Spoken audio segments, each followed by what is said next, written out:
Hello, hello, hello. This is Mr. Math, your chess instructor.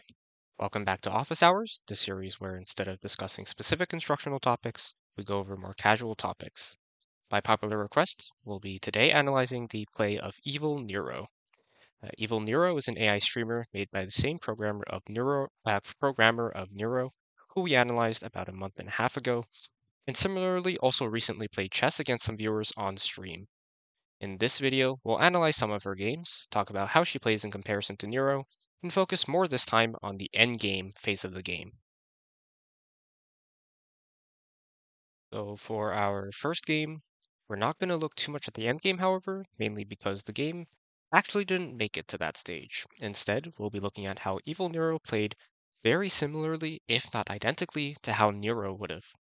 Evil Neuro played white here, and she did in all of the games in this video, in fact. And she started off with the King's Pawn opening, and identically to Neuro, she played the Italian with Bishop c4, followed by the fried liver. And again, we see an opponent that lacks the proper understanding of how to answer the fried liver. Our viewer attempts to play Queen e7, avoiding the fork, but not the capture on the f7 itself. And after bishop takes f7 check, king d8, white retreats with the bishop, which extracts the bishop from danger, but more crucially, re-prepares the fork on f7, which black fails to see. And then once knight f7 is played by Evil Neuro, black also fails to properly play king e8, instead deciding to sack the queen for the knight, which is inferior. But at this point, of course, the win is simply elementary, and Evil Neuro executes it with efficiency. She castles to get the king to safety, punishes black for moving the same piece twice in a row in the opening by kicking out the knight and then conquering the center, and then punishes black for playing knight takes e4 and opening the central files while black's king is still stuck in the center by developing the rook, and then using the open lines to very quickly and efficiently achieve checkmate. So from this game, we see that Evil Neuro plays similarly, if not identically to Neuro. Uh, she plays the same openings, has the same reasonable understanding of opening principles, and of course, likes going for attacks. For the next games, however, we will discuss the endgame, and we'll see a trend with what happens when Evil Neuro reaches that stage of the game. So once again, Evil Neuro was playing white and leads off with an Italian, to which this time her opponent responded with the main line. And the opening here is generally decent from both sides, up until the 12th move, where her opponent initiates a series of trades with knight d4. Now, of course, black shouldn't have moved the same piece twice in the opening, and Neuro is, of course, going to take that strong knight with her knight.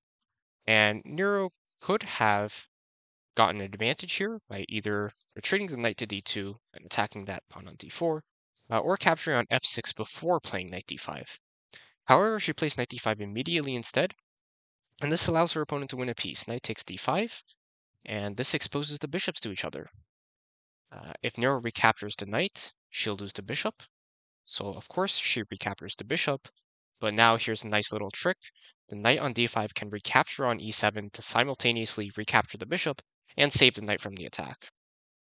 However, luckily for Evil Neuro, her opponent failed to see this, plays queen takes d7 instead, and so she gets off scot-free. Soon after this, the bishops also got traded. At this point, the middle game is drawing to a close, and we're starting to reach the end game. However, again, just like Neuro, Evil Neuro consistently demonstrates an aggressive playstyle. We have f4, f5, and f6 immediately. And interestingly, the pawn cannot be taken safely. If g takes f6, queen takes h6, and the king would be in serious danger. So instead we have king h7, and Evil Neuro cracks open the king side. She then quickly mobilizes her pieces, rook f3, rook f1, doubling her rooks, and she even uses her king to help support the pawns. And at the end of it all, she mobilizes her queen as well and manages to trade her attack in exchange for a few pawns advantage. And now we have a king and pawn endgame. Now, if you watched my endgame principles video, you'll probably quickly recognize two things about the position. First, with only kings and pawns on the board, White must win by promoting one of their pawns. Secondly, at this stage of the game, the king transforms from a delicate piece in need of protection to the most powerful piece on the board. Therefore, the winning plan for white consists of creating a passed pawn on one side of the board to distract black's king, and then for white to use their own king to support their pawns on the other side of the board in making queens. Let's see how evil Neuro does it. She brings up the king, although not in the best way. King g2, king f3 would have been better to centralize the king instead. And then she correctly begins pushing her pawns to create a passer. So g4, b4, d4. Once the enemy king is distracted on one side of the board, she then correctly utilizes this to create a passer on the other side. g5, g6, and g7. And she's going to make a queen. But here's where she starts to act a little strange. King h2. Now, this move accomplishes absolutely nothing. Not only that, by wasting a move, Evil Nero also allows her opponent to capture the c5 pawn for free. Now, of course, she's still winning. For example, if she were to simply play queen b3 here, black would have no way to progress, as the queen can single-handedly hold back both pawns. You can imagine a position, for example, if we make a couple of mock moves here where the queen is on a3. So let's put queen on a3, right? And then black's king is on b5, and the pawn is on c4. You can imagine this position here would eventually be reached, where black pushes like this, and then there's no way for black to proceed, because the queen covers the advancing square of both pawns, and there's no way for the king to both protect these pawns and also help them push, because that would be the square on b4, and of course the queen covers that square. So all Nero needs to do is just plant the queen in front of the pawns, and then this will be a win. And Evil Nero does do this, but in a particular way. She runs circles around her opponents, queen g6, queen c2, and then queen b3, and queen c4. Now, if we were to stop here, again, this is the situation we had before. Black plays c5, and then there's no more progress to be made. So all Evil Nero would need to do is bring over the king, and then it's game over. It should be very easy from there on to mop up all the pawns. However, that's not what Evil Nero does. She's in a perfectly easily winning position, but instead, she takes another ring around the rosy, and eventually does get rewarded for it by managing to snap up one of black's pawns with a nice treble fork. So okay, again, all she needs to do is block the final pawn with her queen. And again, she does that. And she immediately gives it up in favor of harassing her opponent's king. We have check, more check, and more check. It's only once her opponent's pawn gets one square away from making a queen and tying up the game that Evil Nero finally decides that enough is enough and finally starts bringing the king over. But because of all of her time wasting, the position has suddenly become very hard to win. There's now a problem. If white tries to cover the queening square, black can now promote and simply trade the queens. If white tries to give check, black can simply step aside and continue to threaten to promote. Now, there is an algorithm for winning this position as the side with the queen, and it goes like this. You keep checking until you can eventually fork the king and pawn, while the king is protecting the pawn. And in doing so, you'll give them only two options. You force their king to either leave the defense of the pawn, in which case you can take the pawn, or you force the king to step in front of the pawn, in which case you can now have a turn where black is not threatening to promote, and therefore you can move your king closer. And you repeat this process until your king is close enough to help take the pawn. So Evil Nero is winning here, right? Except it's not that simple here. That strategy works for pawns on the B, D, E, and G files. It doesn't work for pawns on the rook or bishop files, so that's A, C, F, and H. And we have a C2 pawn. And if we go back to that line, If you're familiar with the concept of stalemate, you'll have noticed why it doesn't work with the bishop pawn here. After king a1, if evil Neuro were to take on c2, this would be stalemate. Black's king would have no squares to go to, but it also isn't under check, and as a result, it's not a checkmate, and the game is immediately a draw. So going back, evil Neuro has put herself in quite the tight spot now. The only way to win from now on is tactics. Queen b2, pinning the pawn, for example, would be winning, because after king d1, king f2, if black promotes to a queen, queen e2 would be checkmate. However, she doesn't see it. Queen c5 check, or queen d5 check, king c1, uh, king f1, king b2, and the tactics are gone. The position is now a dead draw, because there is no more king capable of helping to create a checkmate. However, her opponent messes up. Instead of planting the king in the corner, like we discussed, in order to induce stalemate, they play king c1, re-blocking their own king, not taking advantage of the fact that the pawn is a bishop's pawn, and now after queen b4, black's only move is king d1, because all other moves are covered by the queen, which allows Neuro to finish in evil Neuro, to finish in style, queen e1, checkmate. So what do we learn from this? Evil Neuro is basically quite poor at endgames, and this probably tracks for Neuro as well. And she doesn't seem to understand properly how to convert an advantage into a victory. This weakness manifests itself in her play as moves that seem almost purposefully unnecessary and dumb, and visually, had they been played by a human, they would almost seem to be the equivalent of saying, I'm so much better than you that I can waste all the time I want and make all the inaccuracies I want, and I'll still win. Let's now see another example of this with a third game, again with evil Neuro playing white. This time we have a particularly strange opening choice from black, and I'm going to call it the I'd like to blunder my knight on the fourth move opening. And of course, evil Neuro is very happy to take it, but we have a fairly reasonable continuation afterwards. Knights develop, and we also have some fairly quick piece trades that happen, so the bishops go off the board here. And evil Nero is going to use these trades to win some pawns along the way. We trade the knights as well, or rather trade the knight for the bishop, and then trade the bishop for the knight, and that's going to destabilize black's center, and evil Nero is going to be able to pick up some pawns, in addition to being up the knight that we mentioned earlier. And really, her opponent makes no attempt to protect their pieces whatsoever, and it ends up losing more and more pawns.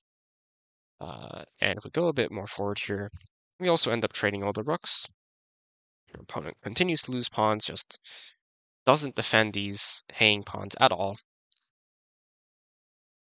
And eventually, all of the pieces, or almost all the pieces, come off the board, and we reach an endgame. Here, evil Nero is up a knight and 3 pawns. So again, the way to win here is to use her pawns on the queen side to distract black's king, and then use her king to capture the pawns on the king side and escort the pawns to victory. But again, she does some interesting stuff instead. First off, black starts by advancing his king far too forward, and now if you watch my king and pawn endgames video, you'll see that the king is out of the box of the pawn on a5, and therefore this pawn cannot be stopped, and it can simply run all the way and become a queen. But evil Nero decides to torture her opponent a little bit instead. Knight e6 is what we call a zugzwang. Black's only legal move is to move the king, and no matter where it goes, it's going to have to leave defense of the f-pawn, and Nero wins a pawn here. And after taking out black's f-pawn, she makes another interesting decision, and decides to give the knight back entirely for free. Well, alright, well, white is still completely winning. Those pawns on the queen side will allow her to queen, ooh.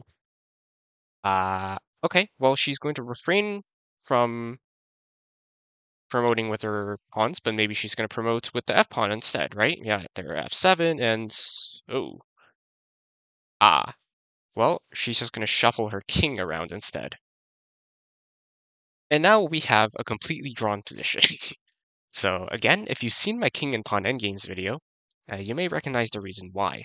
Black has what we call distant opposition. And the rule for king and pawn endgames like this is as follows. When there's an odd number of squares between the kings, such as the 5 squares between them here, whoever has to move first is at a disadvantage. And since it's evil Nero's turn, it's white's turn, therefore she is at a disadvantage, and instead of this being winning, it's a theoretical draw. So what ends up happening? Well, both kings get into a standoff in front of the pawns, and again, this is still a draw. All black has to do is shuffle king e4, king f4, and white cannot play g3. So let's say we have a little more shuffling. All black has to do is play king e4, king f4. And if there's g3, trying to make some progress, after takes, black can simply play king f5. And black will make it to the queening square of the pawn. And because it's h-pawn, there's no way for white to win. This is a completely theoretical draw every single time. And yet, evil Nero's opponent does make some mistakes. King g5. Now, there's exactly one move for white that wins here. And again, if you're familiar with the concepts I've discussed in my king and pawn endgame videos, you'll know that white can take the diagonal opposition here with king e3. This is also opposition because there's only one square between the kings, and this would be winning for white. So for example, after king f3, king f5, king f3, it's even more obvious that white has the opposition, king g5, king e4, and white's going to be able to slowly edge out black's king here and capture the h-pawn. But of course, evil Neuro, again, doesn't do this. She goes king f2 instead.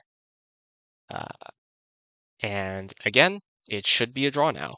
But then it happens. King h2. And again, despite all of evil Nero's BMing, her opponent makes a mistake and locks their king in the corner, allowing evil Nero to use her king to win the pawn on h4, and then use her king to shoulder black's king, and prevent it from entering the square of her h-pawn. And so again, after a couple more moves, evil Nero makes a queen, and her opponent resigns. And finally, we'll look at one last game where our antics don't quite work out in the end. So again, evil Nero's playing white, and we have a new opening this time. It's an open Sicilian. And both sides effectively just play it by the book here. Evil Nero plays a particularly aggressive line where she decides to castle queenside early, which signals that she wants to use her pawns freely on the kingside to start a pawn storm. And that's exactly what she does. Goes h4, h4, g4, h5, knight f5, g5, g6, and she immediately breaks through. And after successfully breaking through on the king side, she actually has checkmate in 2. Queen d5 check, checking the king. Black's only legal move would be king f8, and then rook h8 would be a nice geometrical checkmate. However, she makes a slight inaccuracy here, bishop c4. This lets black block with d5. Still, she's completely winning. Takes, and we have the same structure as before. After queen f7, which is now possible, which wasn't possible before because of the d7 pawn, she's still completely winning here. What she needed to find was rook h8 check, a deflection tactic. King captures h8, queen captures f7, and now rook h1 checkmate would be impossible. But instead, evil Nero decides to simplify the position. Queen captures f7, king captures f7, knight d6 check, knight takes, rook takes, and we also have a rook trade as well. And she's now up in exchange, the rook for the knight, and the position is otherwise mostly equal. However, she immediately gives the bishop back. Again, almost as if to say, I could have checkmated you, but I didn't. I could have been up in exchange, but I don't need it. Now, if you count the material points, it's almost equal. A rook is 5. These pawns are doubled, so they're very close to one pawn. So let's say Neuro is also up a pawn. So a pawn would be 1, a rook would be 5, and a knight and bishop are both 3. So if you count it, it's 6 versus 6. And material-wise, it's equal, or approximately equal. However, the bishop and knight are still stronger than the rook and the pawn, simply because they can work together far better than white's rook can with any given pawn. So let's see how an evil Nero fights this uphill battle. She starts by bringing her king to the center, which is correct, and then uses her rook to try and attack and tie down her opponent's pieces. And when attacking on the king side doesn't work, she tries to open a new line on the queen side and continue to attempt to attack and tie down her opponent's pieces. She eventually also uses this to invade. However, as you can see, black's pieces work together excellently to protect each other. And white's rook can't really make any progress by itself. Black takes their time slowly regrouping, and again, everything this whole time still is protected, and begins chipping away at white's pawns. So as you also may remember, if you are ahead in an endgame, you should trade. Of course, it's better to trade pieces than pawns, but there are no pieces left to trade, so pawns it is. And eventually with this trading, black is going to be able to soften up this e-pawn and uses that to create a passed pawn. And this time, after a long fought battle, white's singular rook is not able to defend the pawn against black's 2 pieces.